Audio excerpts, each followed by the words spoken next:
So hello students, welcome back to my channel.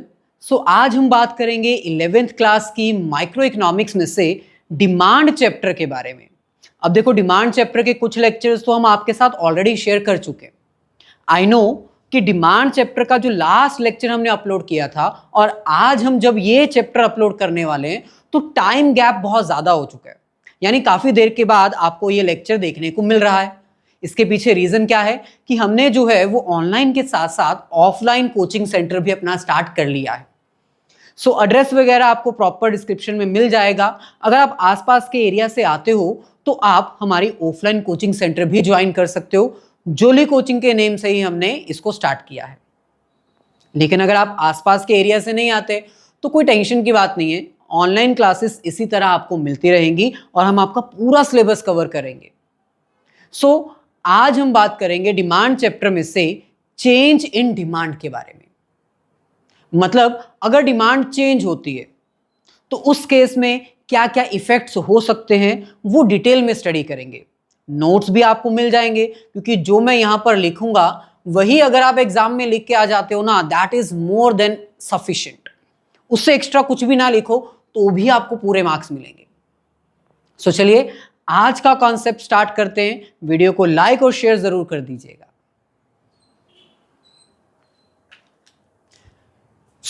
जैसे कि हमने कहा कि आज का कॉन्सेप्ट होगा चेंज इन डिमांड। तो जब हम चेंज इन डिमांड की बात करते हैं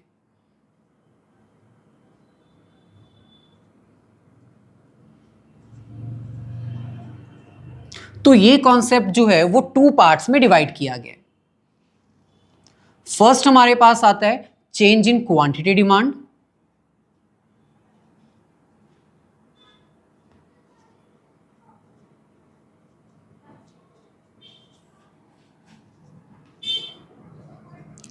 और दूसरा हमारे पास आता है चेंज इन जस्ट डिमांड। उसमें क्वांटिटी वर्ड नहीं होता।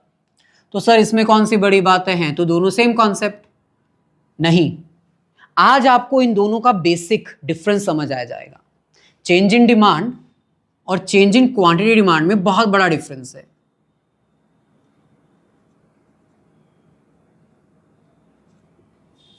तो सबसे पहले हम चेंज इन क्वांटिटी डिमांड क्या होता है उसको अंडरस्टैंड करते हैं। Basically change in quantity demand का मतलब होता है जब हमारी डिमांड कर्व मूव करती है, और चेंज इन डिमांड का मतलब होता है जब हमारी डिमांड कर्व में सिर्फ शिफ्ट आता है, यानी आगे को बढ़ जाना या पीछे को मूव कर जाना, बैकवर्ड शिफ्ट या फिर राइटवर्ड शिफ्ट। और जब हम मूवमेंट की बात करते हैं तो मूवमेंट या तो अपवर्ड होती है या फिर डाउनवर्ड होती है। दोनों में बहुत बड़ा डिफरेंस है। चेंज इन क्वांटिटी डिमांड को हम मूवमेंट इन डिमांड कर्व भी कहते हैं।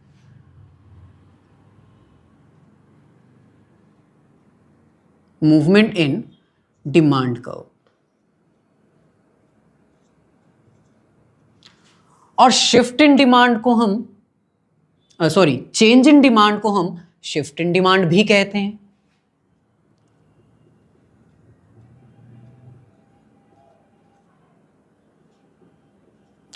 अब दोनों में आपको बेसिक डिफरेंस समझ आ रहा होगा। Change in quantity demand is also known as movement in demand curve, और मूवमेंट दो ही हो सकती है, या तो अपवर्ड या फिर downward. Similarly change in demand को हम शिफ्ट इन डिमांड भी कहते हैं, और शिफ्ट भी दो ही हो सकती है, फॉरवर्ड या फिर बैकवर्ड। तो उसके अकॉर्डिंग अब यहां पर स्टूडेंट्स ना कंफ्यूज होते हैं एग्जाम में। तो एग्जाम में जब क्वेश्चन आता है तो उनको समझ नहीं आता कि चेंज इन क्वांटिटी डिमांड में क्या लिखना है, चेंज इन डिमांड में क्या लिखना है। तो अब आपकी मैं कंफ्यूजन दूर कर देता हूं। चेंज इन क्वांटिटी डिमांड, जिसको मूवमेंट भी कहते हैं, उसमें आपको सिर्फ इतना याद रखना है कि प्राइस चेंज होने से डिमांड में अगर कोई इफेक्ट आए तो उसको मूवमेंट इन डिमांड कहते हैं, उसको चेंज इन क्वांटिटी डिमांड कहते हैं। यानी इसका मीनिंग आप क्या लिखोगे? Movement in demand curve. Movement in demand curve का मतलब होता है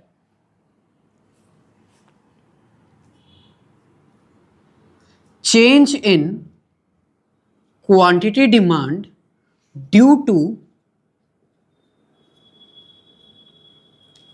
change in price. Other things should remain same. अब आपको तो पता है डिमांड को सिर्फ प्राइस नहीं और भी बहुत सारे फैक्टर्स हैं जो इफेक्ट करते हैं. कंज्यूमर की income, taste and preference of the consumer, price of related goods जिसमें सब्स्टिट्यूट और कॉम्प्लीमेंट्री गुड्स आ जाती हैं, है ना, पॉपुलेशन. तो और भी बहुत सारे फैक्टर्स हैं जिसके कारण डिमांड चेंज होती है.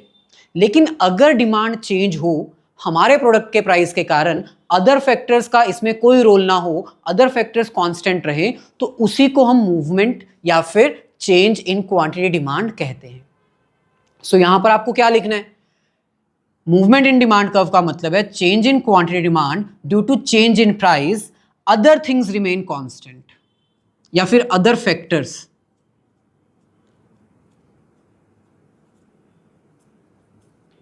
should remain constant.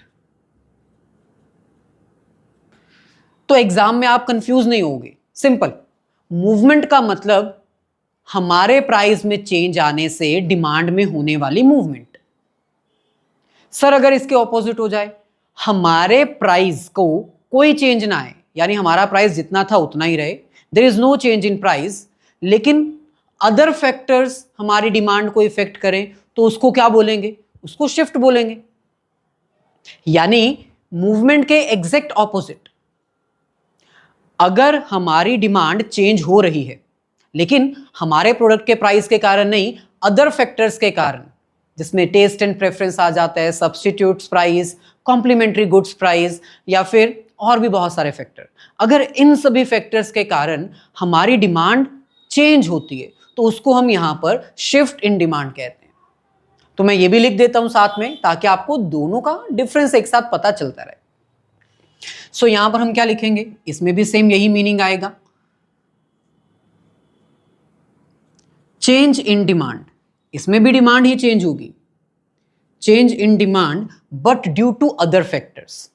Change in demand due to change in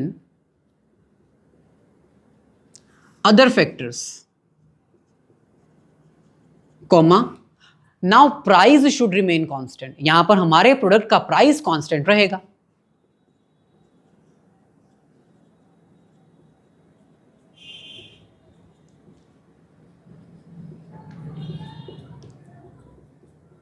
constant. सो दोनों में बेसिक डिफरेंस समझ आया ना? हमारे प्रोडक्ट के प्राइस के चेंज होने से अगर डिमांड चेंज होती है तो उसको चेंज इन क्वांटिटी डिमांड या फिर मूवमेंट इन डिमांड कर्व कहते हैं. अगर हमारे प्रोडक्ट का प्राइस कांस्टेंट रहे, अदर फैक्टर्स हमारी डिमांड को इफेक्ट करें और चेंज कर दें तो उसको शिफ्ट इन डिमांड या फिर चेंज इन डिमांड कहते हैं.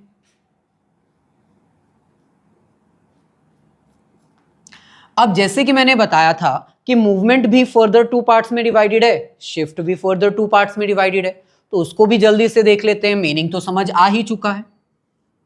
So it is further divided into 2 parts. First हमारे पास आता है एक्सपेंशन और सेकेंड हमारे पास आता है कॉन्ट्रैक्शन.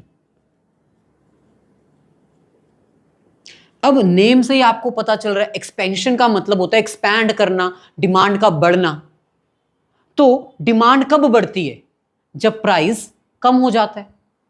और कॉन्ट्रैक्शन का मतलब क्या होता है? डिमांड का कम होना. डिमांड कब कम होती है? जब प्राइस बढ़ जाता है. सो यहां पर अगर एक्सपेंशन का मीनिंग आपको लिखना है तो क्या लिखोगे? इसमें आप लिखोगे expansion means increase in demand due to decrease in price. Decrease in price and other factors should remain constant. इसमें other factors क्या होंगे? constant होंगे. अगर इसको टेबल और डायग्राम की हेल्प से मैं आपको समझाऊं तो मान लो ये हमारे पास है टेबल, ये प्राइस और ये क्वांटिटी डिमांड. प्राइस मान लो 5 से 1 हो गया, प्राइस डिक्रीज हो गया. प्राइस के डिक्रीज होने से डिमांड बढ़ती है. तो मान लो डिमांड हमारी 10 थी, 15 हो गई। अब इसको ग्राफिकली जब हम शो करेंगे, प्राइस 1 से 5 है, तो ये लीजिए 1 2 3 4 और ये लास्ट 5। क्वांटिटी डिमांड 10 से 15 हुई है, तो हम 2 2 का गैप ले लेते हैं या फिर 3 3 का गैप ले लेते हैं। 3 6 9 12 और लास्ट एक और 15। सिंपल है।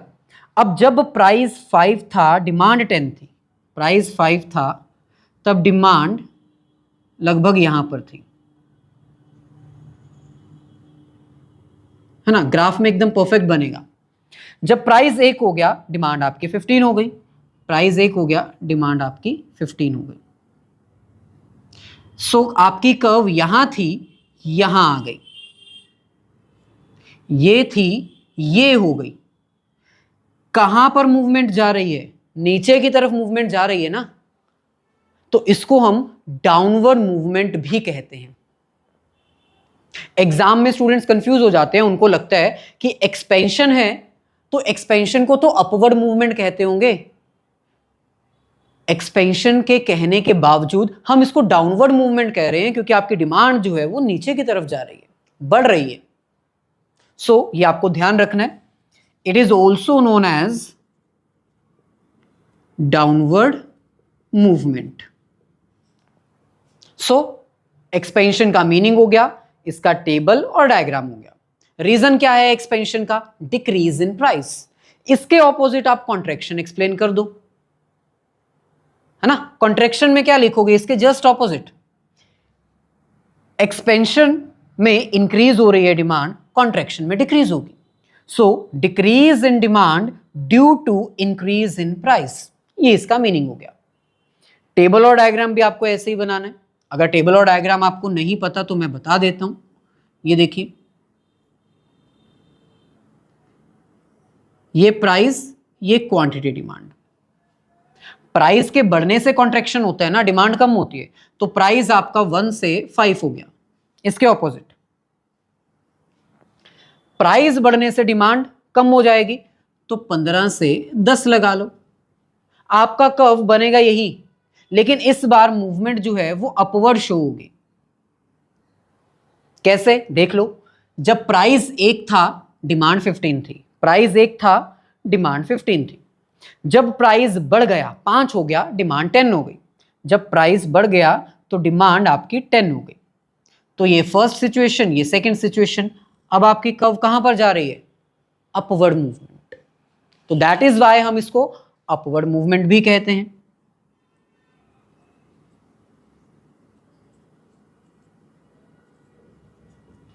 क्लियर है ना? बहुत इजी कॉन्सेप्ट है। Expansion, contraction. एक्सपेंशन के जस्ट ऑपोजिट आपने कॉन्ट्रैक्शन लिख देना है। अब अगर हम बात करें अपने इस कॉन्सेप्ट की, शिफ्ट इन डिमांड, तो शिफ्ट इन डिमांड के भी फर्दर 2 टाइप्स हैं, 2 पार्ट्स हैं। एक आता है फॉरवर्ड शिफ्ट, जिसको हम इंक्रीज इन डिमांड भी कहते हैं।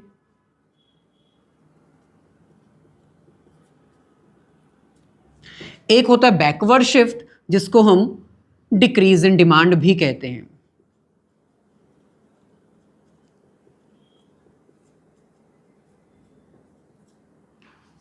Increase in demand, decrease in demand, forward shift या फिर राइटवर्ड शिफ्ट, बैकवर्ड शिफ्ट या फिर इसको हम लेफ्टवर्ड शिफ्ट भी कहते हैं। यहां पर एक चीज आपको पता होनी चाहिए, एक्सपेंशन में डिमांड बढ़ती है ना, तो हम इसको इंक्रीज इन क्वांटिटी डिमांड भी कहते हैं। सर ये तो आपने यहां पर भी लिखा है। भाई ध्यान दो, यहां पर सिर्फ इंक्रीज इन डिमांड है और यहां पर मैंने बोला increase in quantity demand.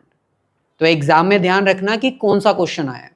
Increase in demand मतलब वो शिफ्ट की बात कर रहे हैं, इंक्रीज इन क्वांटिटी डिमांड मतलब वो मूवमेंट की बात कर रहे हैं। चलिए, अब अगर हमें इंक्रीज इन डिमांड को बताना है, तो डिमांड हमारी कब इंक्रीज होगी?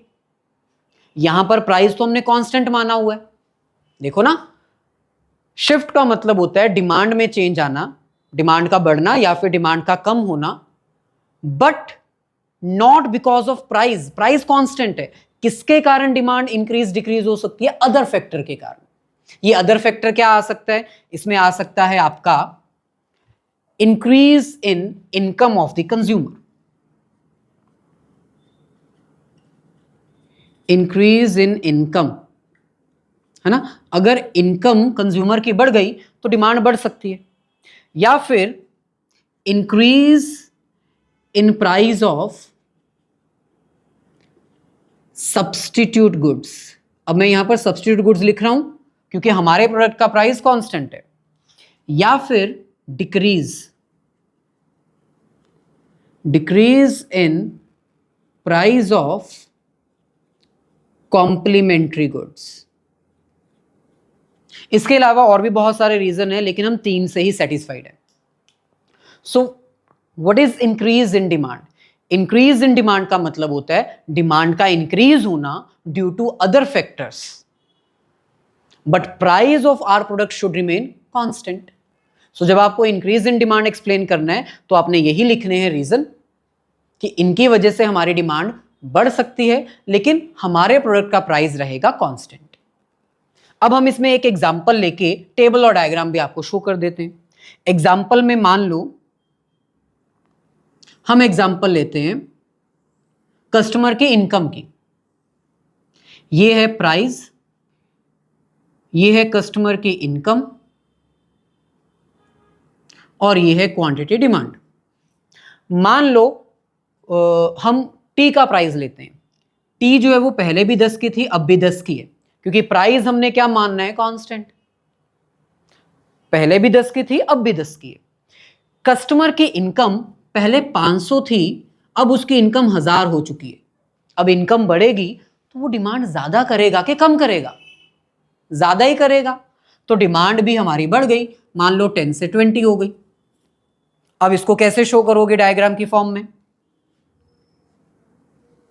ये हमारी curve y axis x axis.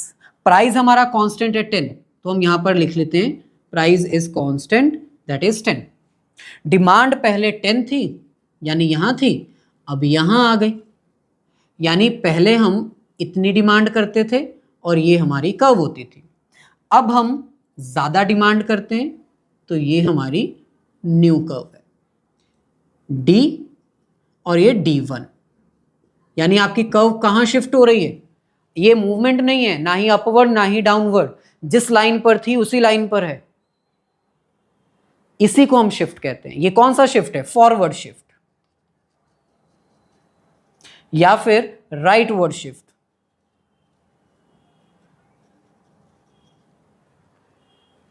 इसी तरह जैसे मैंने इंक्रीज इन डिमांड आपको एक्सप्लेन किया, सिमिलरली डिक्रीज इन डिमांड आप इसके ऑपोजिट लिखोगे। Decrease in demand means less demand due to other factors and price should remain constant.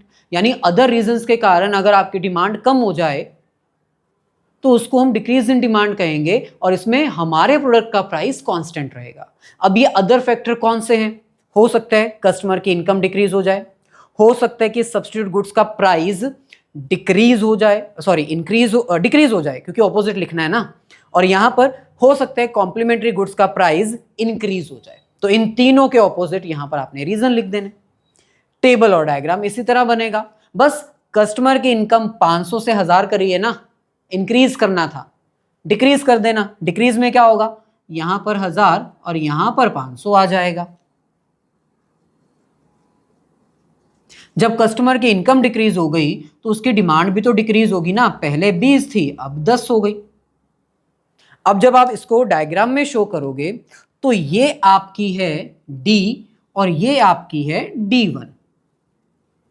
देख लो, जब 10 रुपए प्राइस था तो 20 कंजम्पशन होती थी, पहली कंजम्पशन। दूसरी कंजम्पशन जब प्राइस 10 ही था, चेंज नहीं हुआ, तब कंजम्पशन कितनी हो गई? 10 हो गई पीछे की तरफ। तो इसको क्या लिखेंगे? बैकवर्ड मूवमेंट या फिर लेफ्टवर्ड मूवमेंट, सॉरी मूवमेंट नहीं, शिफ्ट। करवाते करवाते मैं खुद कंफ्यूज हो गया। चलो, तो ये सारा है हमारा आज का कॉन्सेप्ट, जिसमें I hope change in quantity demand और चेंज इन डिमांड में आपको पता चल गया होगा difference. Movement in demand and shift in demand इसको कहते हैं। इसमें एक्सपेंशन कॉन्ट्रैक्शन आती है, इसमें शिफ्ट शिफ्ट के फर्दर पार्ट्स इंक्रीज और decrease, forward shift, backward shift, rightward shift, leftward shift आती है। इसको हम मूवमेंट में डाउनवर्ड मूवमेंट और इसको हम अपवर्ड मूवमेंट भी कहते हैं। तो अगर वीडियो अच्छी लगी हो तो वीडियो को लाइक और अपने सभी फ्रेंड्स के साथ शेयर जरूर कर दीजिएगा।